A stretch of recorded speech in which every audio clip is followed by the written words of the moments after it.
Saxon Algebra 1, Lesson 46. Today we're going to talk about conjunctions, but let's back up and make it simpler to start. This, I know you know what this is. This is a number line. And you probably spent a fair amount of time looking at something like this in your formative mathematics years.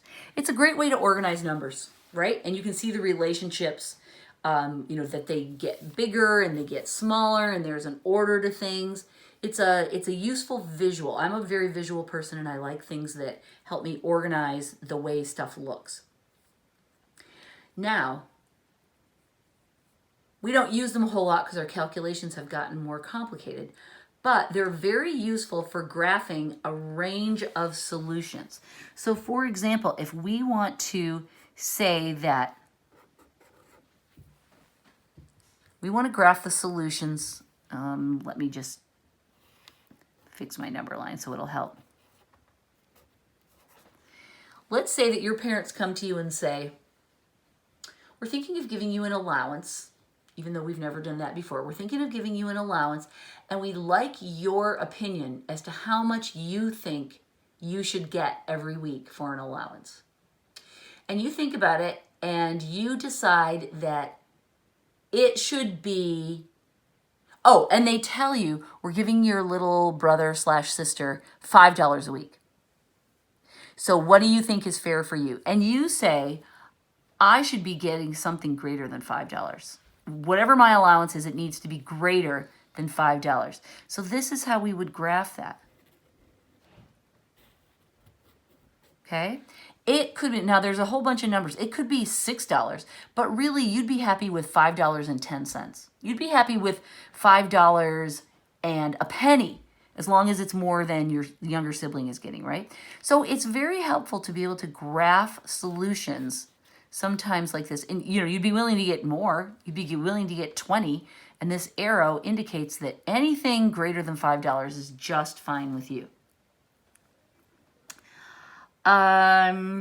Okay, so let's say that your parents come back from that conversation and they say, okay, we get it.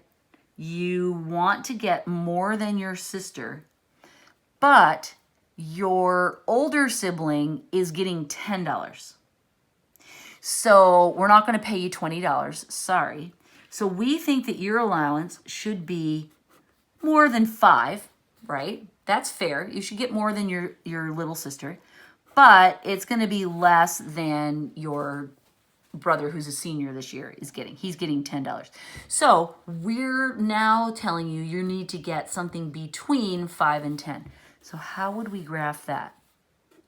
Well, we can put in 5 and we can put in 10. And we can circle both of those numbers and draw a line saying, okay, these are the values that are available for your allowance. It's going to be more than $5. It's going to be less than 10. But anything in between here would be just fine with you. That's the way that we can show that data. Notice that I'm not writing in every single value on the number line because you know what? I want to protect the health of my wrist and there's no point in killing ourselves. So this is the way that we solve this. All right, so you can see this is a very useful way of describing a solution where you want to include all these possible values. And that's what's great about number lines. Now we're going to graph the solution of this. Now, our allowance metaphor is breaking down because this has got a negative number. And, how do you get paid a negative allowance? That means you're paying your parents? That doesn't make sense. But this time, we want to do the same thing. We want to show the relationship between two numbers and say, what are all the different values that are both greater than -2 and less than or equal to 4? Okay, well, we're going to follow this model and use that. So we know that -2 and 4 are our boundaries. And we remember that we do this, we circle them and we draw the line to say anything in between there makes this true, right? But this has got an equal sign. So what that means is that we would be willing to include 4 as our answer, right? Up here, we said, no, we got to get more than 5 because that's what little Cindy gets.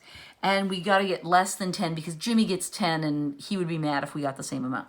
So we said not 10, not 5, but anything in between. Here we're saying not -2, but yes, 4 is okay. 4 can be part of the solution.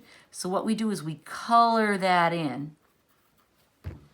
And that means we're including that exact value 4 as part of our answer. When we have just the inequality, we put a circle, and that means not -2, but -2.00, well, it would be -1.999999999, right? Anything on this side of it is okay. Let's do another one. There are 2 more, and then we're done. Write a conjunction that describes this graph. And here's what John drew for us.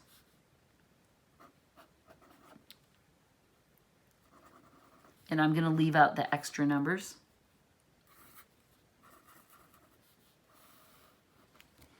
Okay, so what we're saying is that we want all the values that are less than 0, but are greater than or equal to, because that's a solid dot.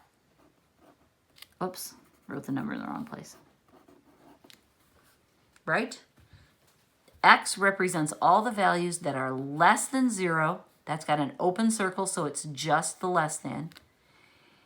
And are greater than -5, but we use the equal sign as well because the dot is colored in. That's correct.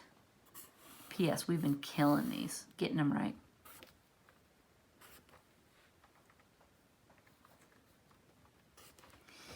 And the last one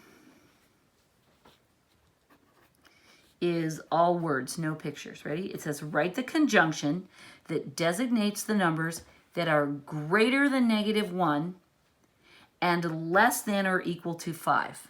Okay, so I'm going to start by writing the numbers just like I would find them on the number line. -1 would be on this side and 5 would be on that side. Super easy. And then X goes in the middle. So we're looking for the numbers that are greater than -1. So that's just plain greater than. And less than or equal to 5. So there we want to include the or equal to.